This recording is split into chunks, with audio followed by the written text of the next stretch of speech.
Endri Shabani ka folur për herë të parë pas zgjedhjes si avokat i popullit. Në një intervistë ekskluzive për Inside Albania me Alice Taylor në Euronews, sqaroi momentet e diskutueshme të zgjedhjes së tij si avokat i popullit, përfshirë puthjen që u dha deputetëve gjatë ceremonisë, po ashtu dhe përplasjen me Adriatik Lapajn. Edhe pse shumica mbështeti kandidaturën e tij në fund, Shabani thekson se pa mbështetjen e deputetëve të opozitës, ai nuk do të ishte kurrë kandidat. Ky moment, sipas tij, reflekton pavarësinë institucionale dhe profesionalizmin që kërkohet për të ushtruar këtë detyrë. Pa mbështetjen e deputetëve të opozitës, kurrë nuk do të isha kandidat. Ky është një institucion dhe dua ta depersonalizoj. Nuk ka rëndësi nëse më pëlqen apo jo një person. Ne duhet i shërbejmë të gjithëve njësoj, thot ai. Një nga momentet më të komentuar ishte puthja simbolike që Shabani i dha deputetëve gjatë ceremonisë së zgjedhjes së tij, një veprim që u shoqërua me debate në media dhe rrjetet sociale. Isha shumë i stresuar, ishte një moment që askush nuk e meritonte.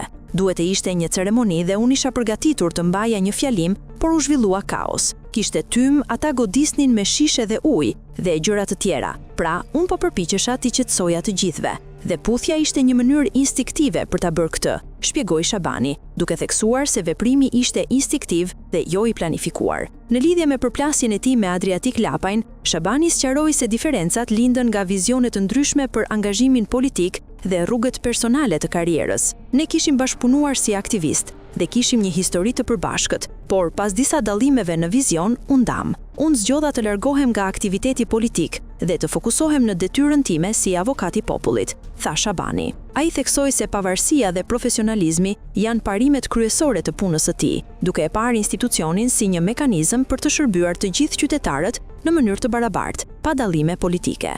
Ky është një institucion dhe dua ta depersonalizoj. Nuk ka rëndësi nëse më pëlqen apo jo një person. Ne duhet i shërbejmë të gjithëve njësoj.